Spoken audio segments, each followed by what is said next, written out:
What is up, ladies and gentlemen? What is going on? This is Anthony with VR 365. What is the latest, bro? Right now, it is 11:18 a.m. I am a little bit late. I wanted to start at 11:15. Little bit behind schedule here. That's okay. It is February 22nd. It is Friday. Okay, what is going on, guys? Do we have major stories to get into today? No, we don't. We don't have major stories. You know what we do, though? We do have a lot of little things. We've got a lot of little tidbits to chew on. And sometimes you don't get a full course meal. Sometimes you get a couple of chicken McNuggets, and that's about it.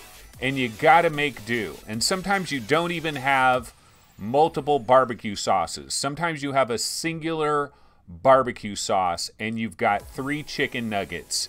And can you possibly use one single barbecue sauce for 3 chicken nuggets? It is very difficult, but you got to do it. Okay, so what is going on, folks? Let's go ahead and get into our first story of the day. And let me go ahead and switch up this trailer real quick. We'll get into our very first story. And so as we continue to move through this week, we are starting to get some more information that is coming out through the book that was released, of course, Blake J. Harris, The History of the Future, the story of Oculus and all of that. We are starting to get a bit more information in regards to what has been going on behind the scenes with Oculus. And one of the things that we found out recently is that 3 different projects have been canceled over the last several years in regards to a follow-up to the Oculus Rift.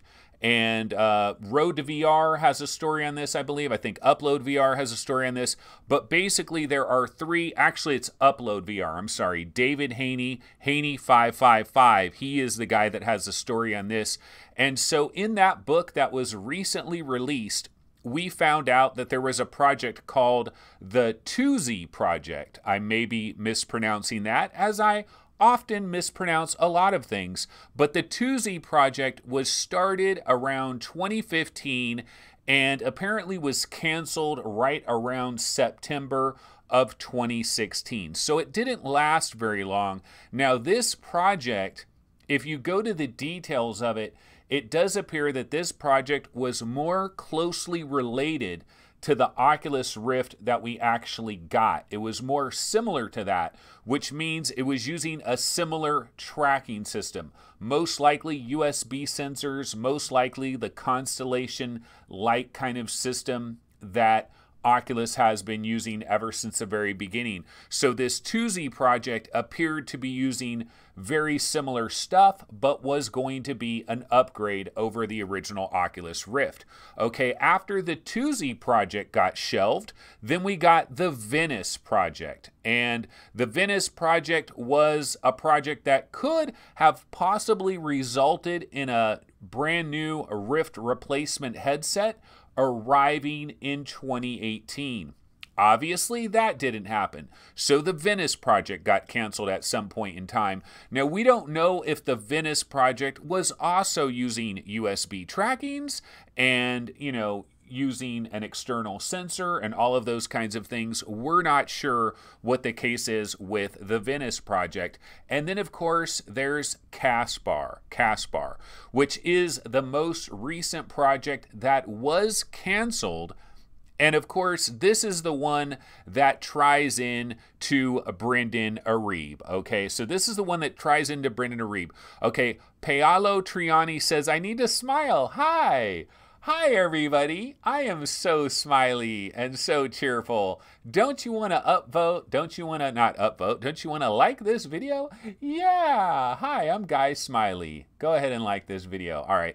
But yeah, Caspar was the most recent project, and that was the one where Brendan Arib, I mean, the rumors seem to speculate that Brendan Arib was super duper pissed at that project being canceled, and that's part of the reason he bounced. So apparently 3 different Rift successors all canceled, and now we're at the Rift S. And a lot of people are talking about the Rift S. There's a lot of comments going on about the Rift S in the Oculus subreddit. A lot of people wondering when we're going to get this. There's a lot of speculation about that. We might be able to get into that a little bit more later in the show if I bounce through a lot of these topics really quickly, but we'll go ahead and double back on that a little bit later.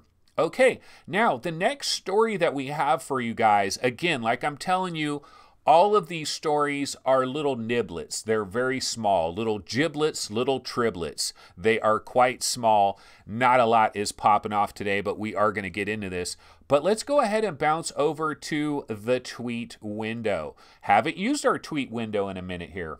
But what is going on here? We got a tweet from Fast Travel Games. And here's how the tweet reads. We are extremely excited to announce that we are working on multiple games for Oculus Quest. No details at this point, but stay tuned for more information further down the road. Okay, and I think we can file this one under everybody and their uncle's mama is working on an Oculus Quest game. I constantly, Paradise, I'm gonna say something about Paradise Decay. Paradise, I love you. Don't take this the wrong way. But Paradise is always sending me these little messages like, this game might be coming to Quest. That game might be coming to Quest. This is a scoop. It's a scoop. This game is coming to the Quest. Look, everything is coming to the Quest, guys. Everything. Literally everything is coming to the Quest. Damn near. Okay, I know. Not everything is coming to the Quest. And it's one thing to have a game confirmed. It's another thing to have a game hinted at. But man, I wonder what Oculus, like Oculus and Facebook, when they think about the Oculus Quest, they need to be the gatekeepers. Like, they can't have this thing release and all of a sudden we have 150 Oculus Quest games that, boom, just get dumped on the store. They have to manage this correctly.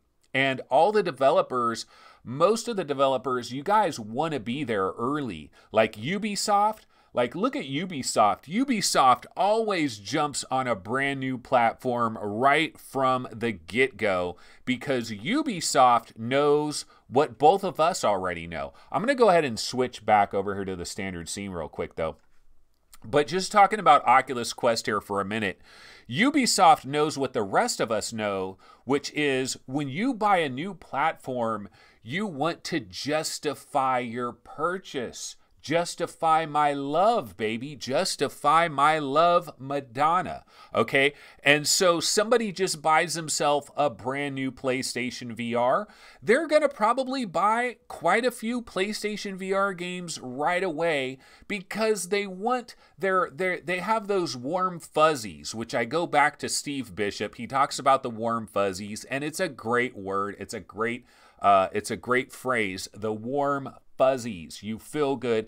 And people that buy a brand new hardware platform, they probably buy quite a few games right away because it's the hype. It's the excitement of everything. It's a brand new platform. It's a brand new world.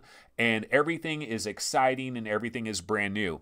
And so a lot of these publishers, they know about this. And so some of the publishers try to get on these platforms early because they know that the hardest of the hardcore is so desperate. But we got to be careful. We've got to literally be careful with overflowing too many games, too many Oculus games, Oculus Quest games, too fast.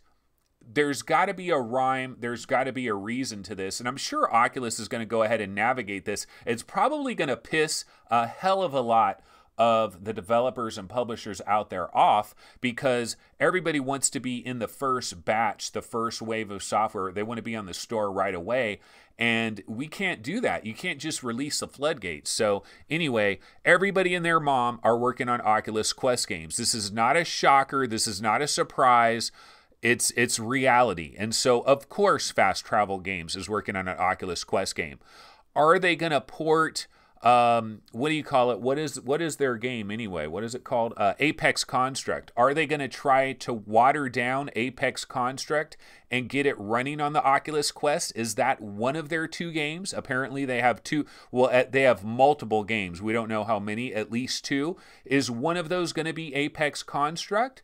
It could be. It very well could be, because the graphics of Apex Construct remind me a little bit of Eagle Flight. They kind of have that cartoony look to them, and I think it possibly could scale down to the Oculus Quest. Of course, all of these developers are going to take a crash course in Snapdragon 835 production, because they are going to have to try to squeeze these babies onto that snappy 835. Okay, now what is the next story of the day? Let's move on and move beyond that. And so one of the stories that we are tracking, folks, and I told you about this earlier this week. I gave you guys the scoop on this earlier this week. Let's switch over to our webby browser. And I talked about this game, Undead Citadel. And I believe this was very early this week I talked about this game. And see, I knew something that a lot of y'all didn't know at that time. Dark Curry is the developer. And what they did was they shot me an email and they said, hey, we've got this game, Undead Citadel. We're going to be dropping a brand spanking new trailer this Friday. And so I was like, oh yeah, Undead Citadel. I started looking it up, found out some information about it, saw the Steam page for it and all of that type of stuff. We saw a trailer on this. You might remember we were kind of talking about stop animation skeletons. I think this is what got us on the subject of Jason and the Argonauts and Clash of the Titans and that crazy looking owl and all those kinds of things. It was this game, Undead Citadel, and the first combat trailer is popping off at 12 noon. And so the good news here, guys, is our show started at 11:15. So in about a half an hour from now, I got to go grab this trailer and we can watch it in my show. So don't go over there. I'm sorry, Dark Curry. You're going to have to wait a minute. Do not go over there. It's just a trailer for a game, y'all. We're going to have it on the show a little bit later, so don't worry about that. But I did give you guys a little heads up. I knew that there was a major trailer that was coming, and who knows? Maybe Undead Citadel could be a very exciting VR game that is going to be coming later this spring, possibly summer. Not really sure exactly when that is going to pop off, but that is Undead Citadel. Trailer is popping off in a little bit there. All right, what is the next story we're going to go to? So I'm going to go ahead and snap back over here to our standard window here. And I wanted to talk really briefly about an experience I tried yesterday and a bit on the disappointing side, I got to tell you. And so this is Marshall from Detroit. And never mind the fact that this trailer keeps blinking and flashing. I don't know why it does that, but I grabbed this trailer off of YouTube and it has this weird blinking, flashing problem. This is not OBS. It's not my internet. It's something weird about that trailer. But anyway, so this was available yesterday on the Oculus Store. It was available for free. I wasn't sure if it was going to cost money, and we saw this yesterday. I think I was looking at, we were looking at the Oculus Daily Deal, and then I saw, oh, Marshall from Detroit. It's on the Oculus Store. It's absolutely free. I definitely want to check this out. Felix and Paul, they've done some great stuff. They've done some great work, and so I was kind of excited for this. And I got to tell you, lame is the singular word that springs to mind. Lame, not very good, boring, and honestly, no use of VR that I could find. I don't know how Felix and Paul was involved in this, because Felix and Paul has done some high quality 360 video type stuff. Look, we all know the way it is with 360 videos. They're lame. They're just not very good for the most part. We've seen some good 180 videos. We've seen a few good 360 videos, and Felix and Paul does a pretty good job with it. I don't believe Felix and Paul actually did this. I think they helped the person that did this. So that's one of the things that we got to understand. But basically, it's just Eminem riding around kind of in like a limo or something, riding around in Detroit and basically talking about his early days in Detroit. And then it goes and shows off some other, you know, people dancing around, a couple dudes rapping against each other that are not Eminem, by the way. And it was 5 gigs, and I kind of want my 18 minutes back, and I kind of want my 5 gigs back. You know, so not a huge fan of that. So that is Marshall from Detroit. I just got to be honest about it. It is what it is. Okay, now, in other news, folks, there is a commercial, a Volkswagen commercial that is pissing a lot of VR players off. And so I don't know if you guys have seen this commercial on TV. I've never seen this commercial before, but I saw it on the PlayStation VR subreddit. A number of people are talking about this, and a number of people are quite pissed off about this Volkswagen commercial. So I went ahead and grabbed the Volkswagen commercial. Let's go ahead and check this out, and let's see how pissed we get. Okay, so let's go ahead and check this out. I'm going to go ahead and pump the volume from Marshall from Detroit, and we are going to switch over to the Volkswagen commercial. So hold on a second here. As far as what's going to be our style, what's going to be our sound, especially back then, we used to think like, man, nobody comes to Detroit. Nobody comes to Detroit. Nobody gives a damn about Detroit. Moving in together, it's a big step. Getting used to each other's idiosyncrasies, it's an adventure. A test. A test that Jeff failed miserably.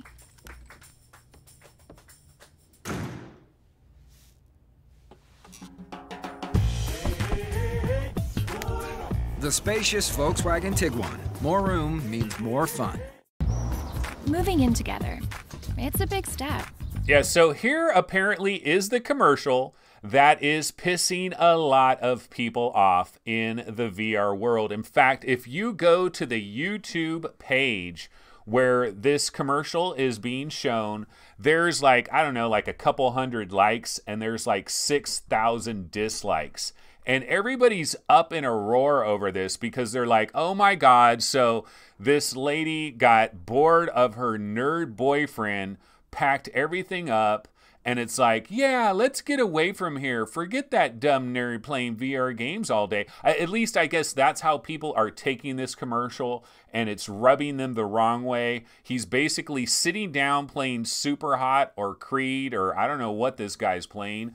You know, and then he like takes his headset off. He's like, oh my God, what's going on, bruh? Everything's gone. Nothing's in my room anymore, bruh. And where's my girlfriend? Oh my God, she took everything away. And now I am so sad. Okay, I'll just go back into VR. It'll be all right. Yeah, so I don't know. Does this piss anybody off?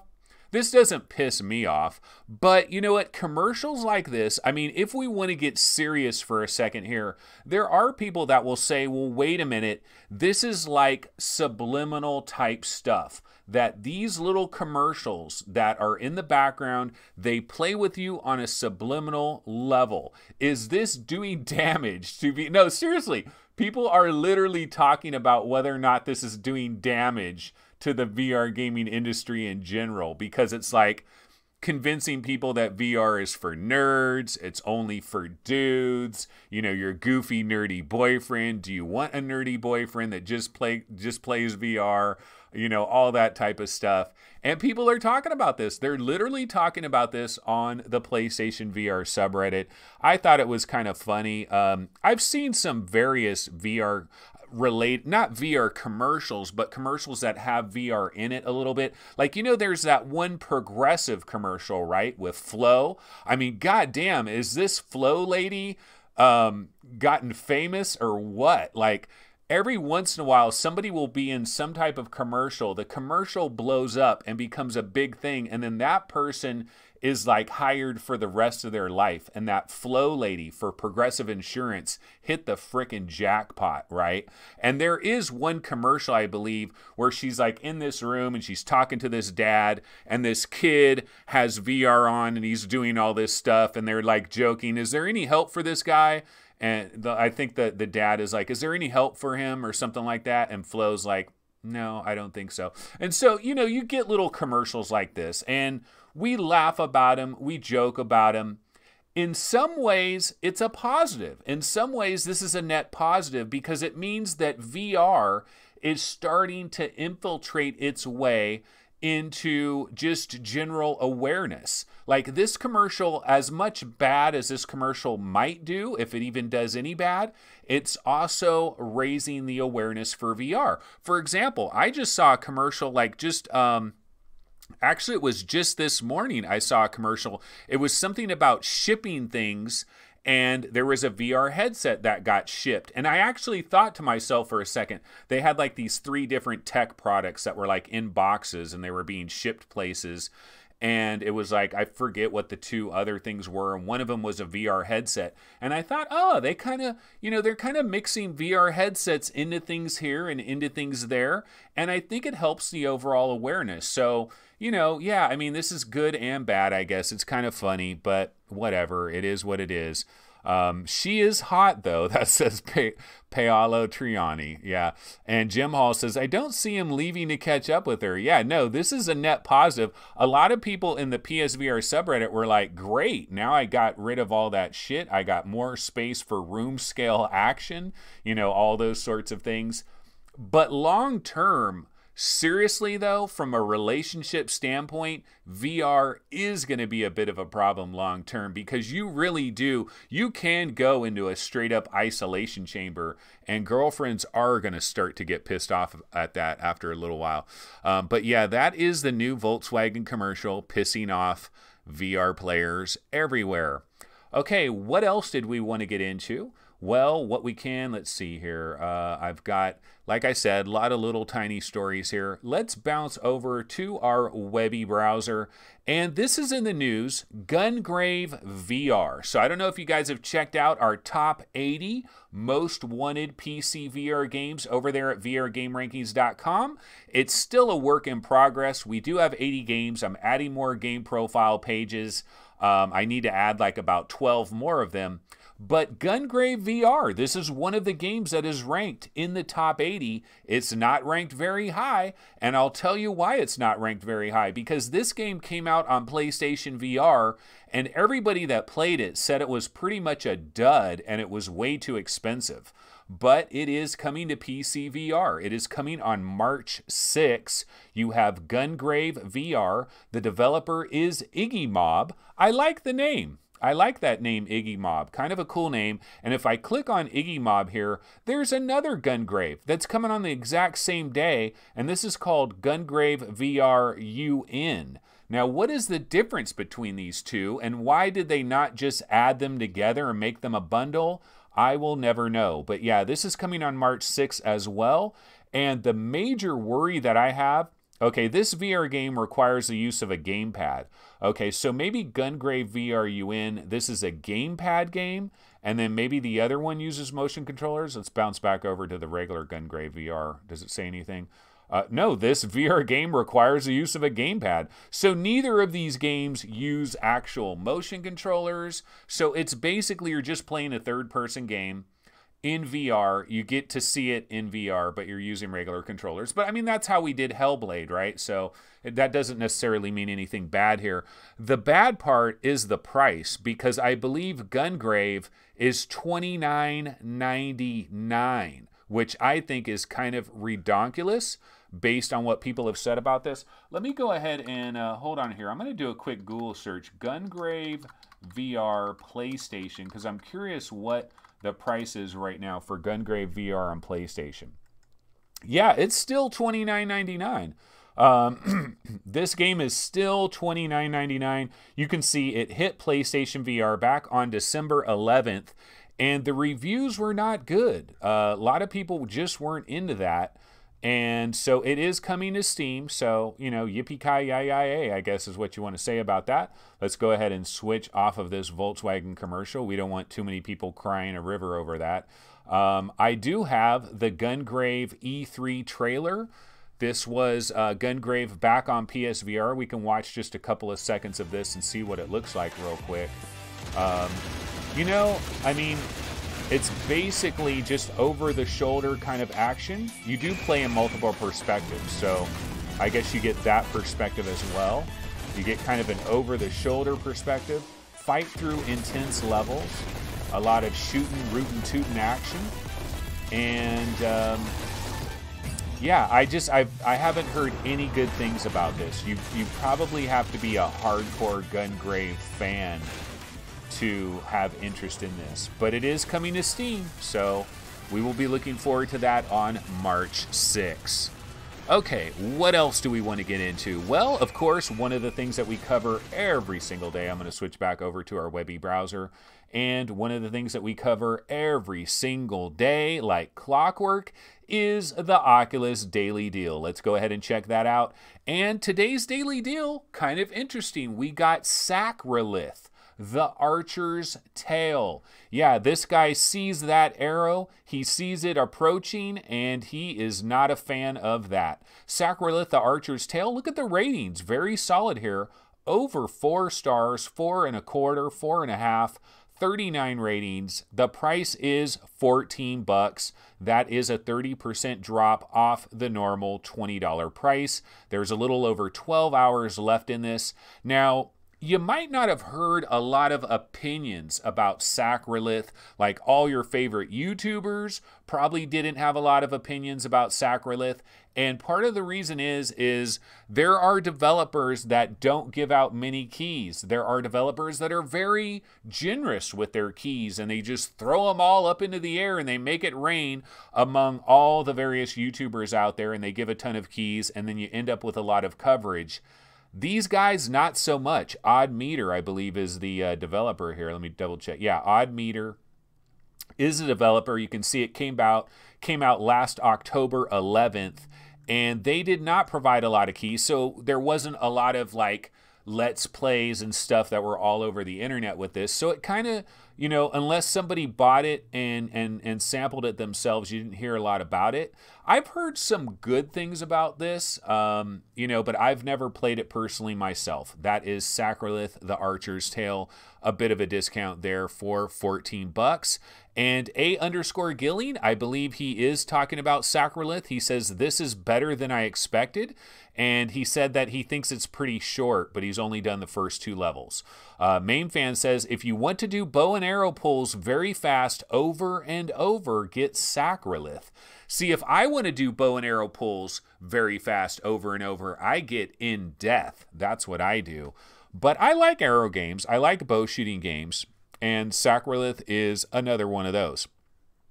Okay, speaking of games that have given codes, and some people have tried it, I did a Let's Play for this game last night, folks. I did the Let's Play, and I posted that earlier today. Now, when I did this Let's Play, I did not know what this price was, and I gotta be honest with you, folks. I was not expecting $18. I was expecting maybe $8, maybe $5. And I don't want to talk too much smack. Odiak Games, see, here's the thing that I got to explain here, is these developers, like all these developers, they work hard on this stuff. And in their world, they've put so much blood, sweat, and tears into these games, and they think they're really amazing and really incredible, and because they put all this time and effort into it, and they've slaved away at this, and then when it comes to making the price, they're trying to think in their head, you know, man, what is a good price here? And they decided to go with $17.99. Now, is this game horrible? No, it is not horrible. I played it last night. It kind of reminds me a little bit of like Zortex 26XX, except Zortex, because you're controlling a ship like that. You're moving a ship like that. It's kind of tied to one of your controllers. You're moving it around. You're twisting it like that. You can move it in space like this. And basically what you have to do is you have like planet Earth. I don't know if it's exactly supposed to be planet Earth, but it looks very similar to planet Earth. And there's asteroids and there's problems that are happening. And you're basically like a defense force that is trying to stop these asteroids. You're trying to explode these ships that are attacking it. And that's basically your job. And you guys can check out my Let's Play if you want to check this out. But if like this guy, like Odiak Games, if the developer of this contacted me and said, hey man, what do you think I should price this game at? I would say not above $9.99. That would be my opinion. And honestly, I think $9.99 may be a bit on the high side. Now, again, I've only played a little bit of this, and maybe the farther you get into it, the more incredible it is. Also, I didn't understand everything about the controls, and there was some part of the controls that I really didn't grasp right away. And so this might be a little bit better than like what my Let's Play shows. But this is kind of the situation that we're dealing with here on Steam. For example, we can bounce over here to the general virtual reality on Steam.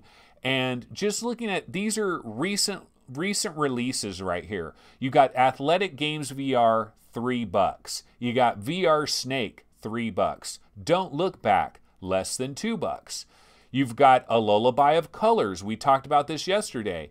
A little under $5. You got this game for $4. You got Hyperball for $6. You got Beast Pets for just under $10.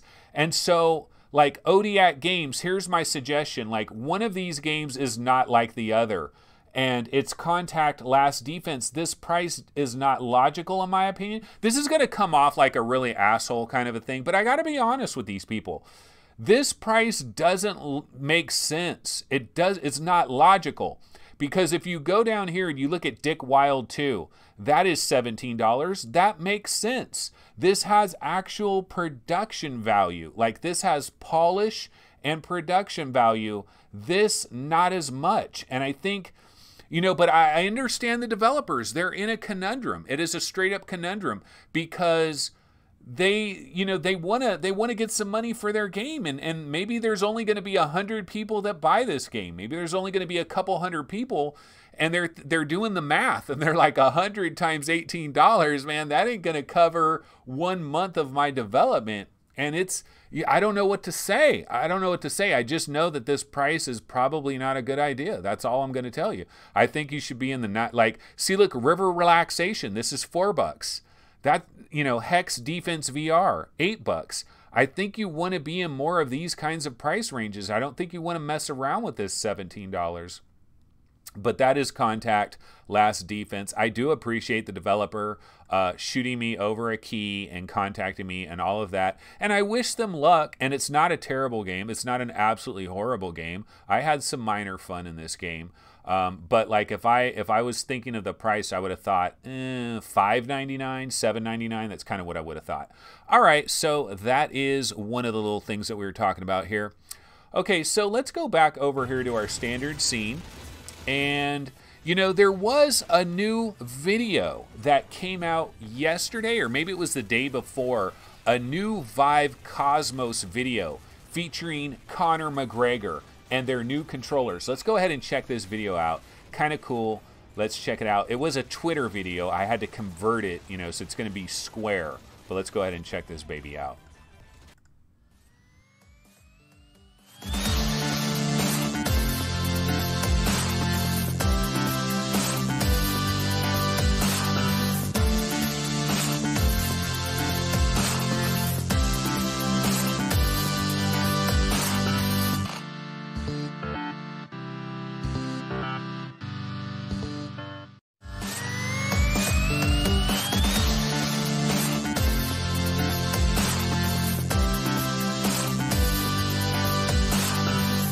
Okay, Conor McGregor needs to hit those weights a little bit harder, man. He needs to hit those weights a little bit harder. No, this is the Vive Cosmos. These are their new tribal controllers. I call them the Jason Momoa edition controllers. And they released this little teaser. Intuitive, illuminated, lights track every move. Ergonomic joystick and buttons, better for your fingers and thumbs. Plays well with your titles. Instantly recognizable. I don't know what else it says. So you can go to vive/cosmos.com and get some more. That's not Conor? That's not Conor. Don't lie to me. That is Conor. But the thing about these controllers is we might see these on a lot of future HTC products. You know, could they be making the switch? Could they go all inside out? It does have the L1 and the L2 buttons, very similar to DualShock 4 controllers. And what do you guys think? Do you like them? They're lit, you know, they're kind of cool. I mean, the nice thing about them is like Let's Plays and stuff. It looks kind of cool. You're doing the tribal thing. It's all lit up. Like, that's the one thing about PlayStation VR. PlayStation VR looks freaking cool in the dark. Like, PlayStation VR does look freaking next level when you see a bunch of people playing PSVR in the dark. It looks like they just jumped right out of Tron or something. You know, it does look kind of sweet. So that is the Jason Momoa Edition controllers for the new Vive Cosmos. And we are waiting for additional information about the Vive Cosmos. It's about time, goddammit. But I think what we're going to have to wait for, guys, is the Vive Ecosystem Conference that is coming up in late March, which I think is much needed because we need to make sense of this whole thing. We need to figure it out. We need to make sense out of the cluster F that is this entire ecosystem of too many headsets. This is one of the things, I don't know if like Steve Bishop and Gary asked this question of Kevin Henderson of Pimax the other day, because I didn't see that entire show. I need to go back and watch the rest of the part that I didn't see.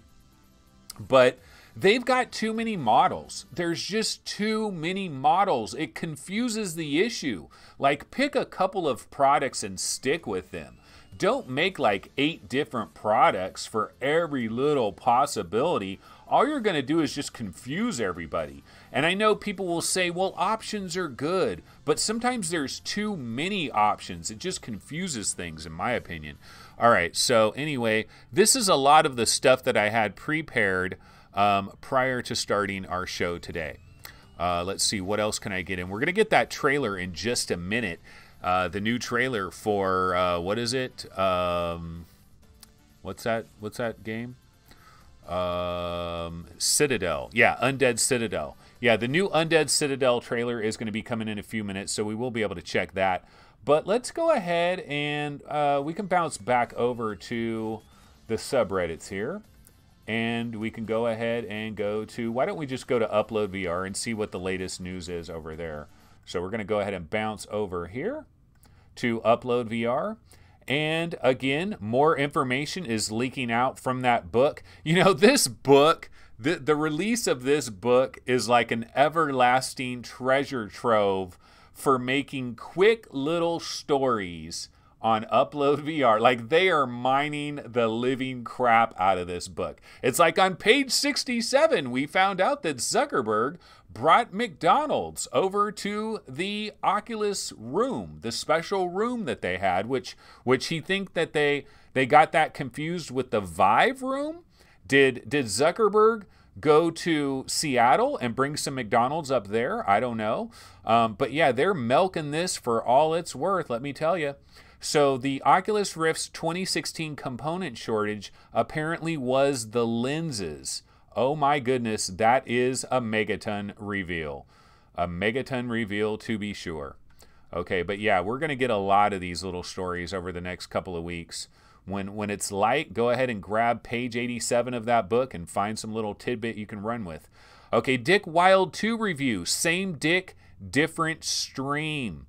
Yeah, I see the pun there. I see the pun. And you know what? I did play Dick Wilde 2 yesterday, and I was planning on doing a Let's Play of this. And what happened is I didn't get back into it. I was going to go back into it later in the evening. I was going to do a Let's Play and play it again, and I didn't get around to it. And I could kind of tell you guys my initial thoughts, although it isn't really fair. Let's see what they're saying here. Okay, positives. Better difficulty balance, less creepy tone. Negatives, less inventive weaponry, and co-op makes it too easy. Okay, and then if you scroll all the way down here, final score, 6.5 out of 10, decent. Dick Wilde 2 is inarguably an improvement on the first for whatever that's worth. This by the numbers sequel remains a decent wave shooter with a rock solid foundation that never elevates itself beyond the limitations of the genre. Okay, and I haven't tried co-op, and co-op is an important part of it, I would have to imagine. Now, my take on Dick Wilde 2 is it is a standard issue wave shooter. It is a wavy-ass wave shooter, It is a standard issue wave shooter. I didn't, in my very brief time, I did not see anything spectacular or amazing or anything. I didn't see anything really to even talk about. But I only played it for like 15 minutes. I was playing something else. Oh, this was right after Marshall from Detroit. I did the Marshall from Detroit thing. And then I fired up Dick Wilde 2, and then I had to go eat, so I had to leave. And so I only played Dick Wilde 2 for like 15 minutes. And in my 15 minutes with it, I was like, well, you know, it's colorful, it's bright, it's cheerful, it's colorful. The sound is pretty good. And, you know, everything is crystal clear and sharp. You can up that super sampling like a mofo. It is very clear, beautiful, and colorful. But it is just a standard issue wave shooter. For me, here's the deal with wave shooters.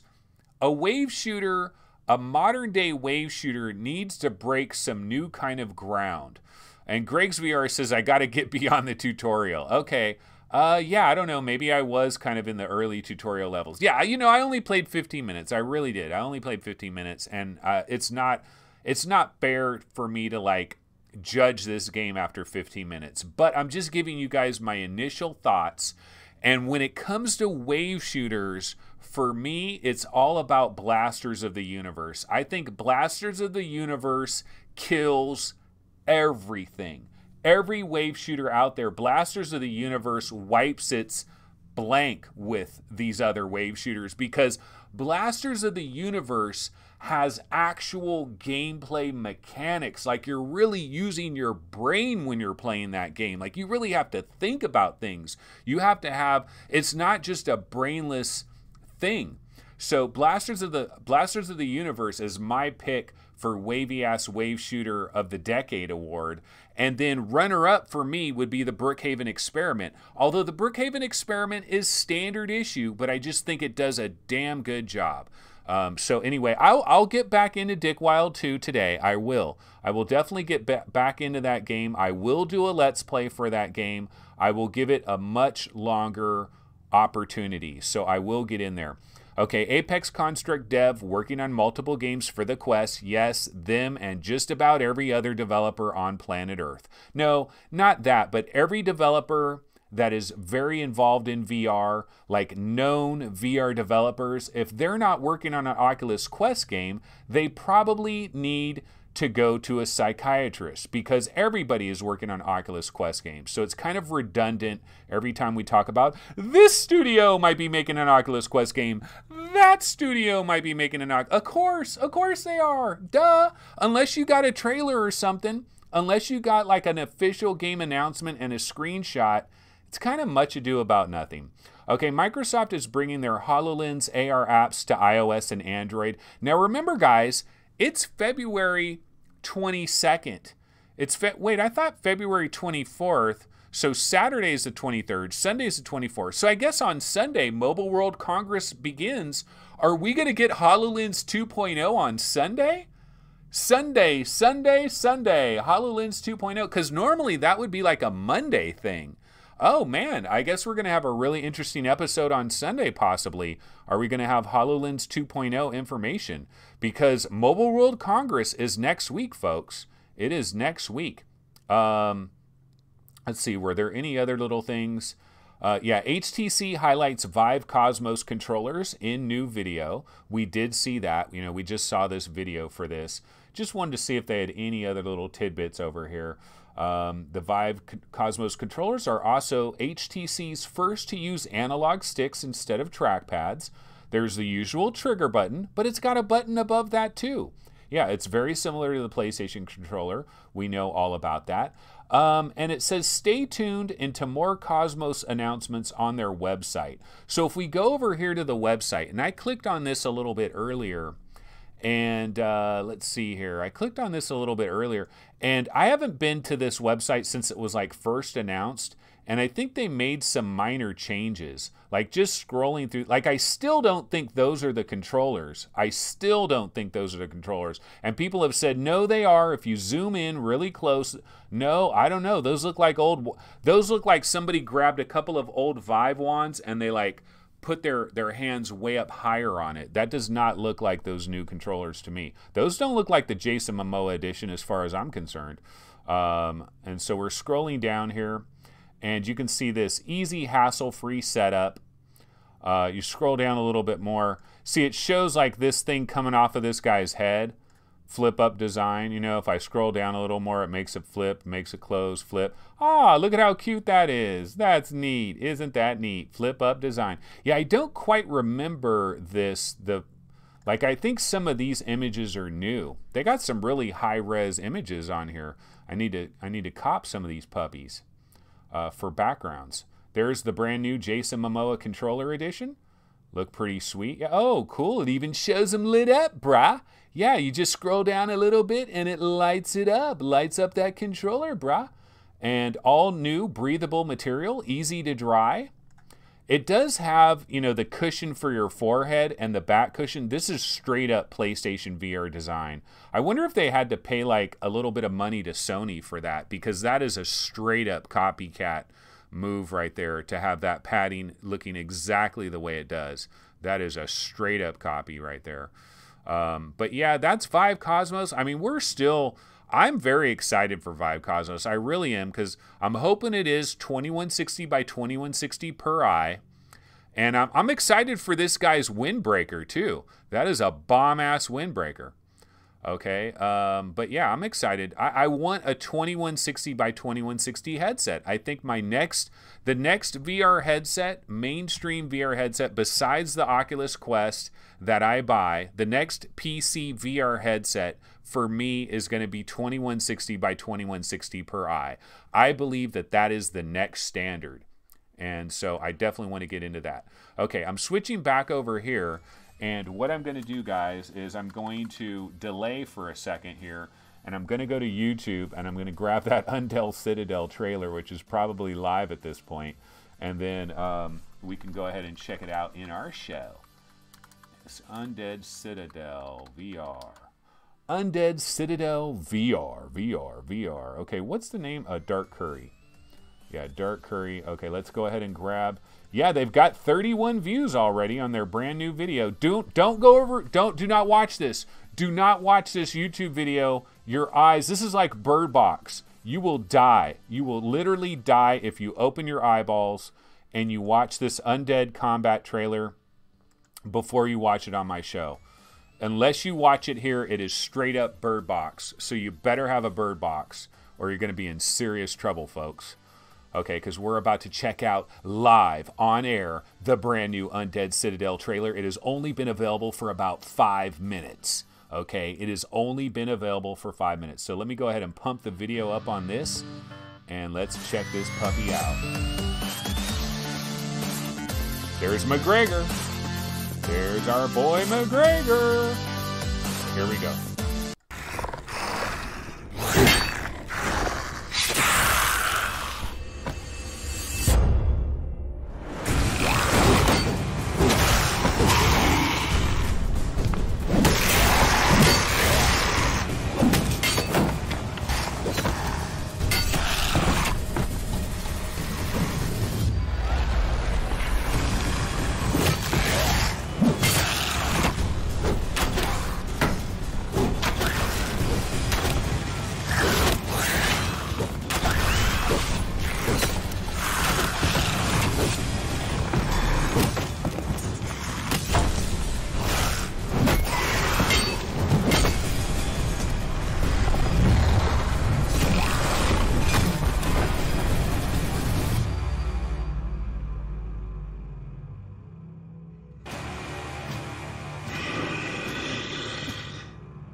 There it is, guys. Undead Citadel. Yeah, this game is coming to PlayStation VR as well. It's also coming to PlayStation VR. Oops, I cut the trailer off slightly early there. Unfortunately, we don't have a date. We don't know when this is coming. I would have to imagine like third quarter, probably 2019 if we're lucky here. Graphics look incredible.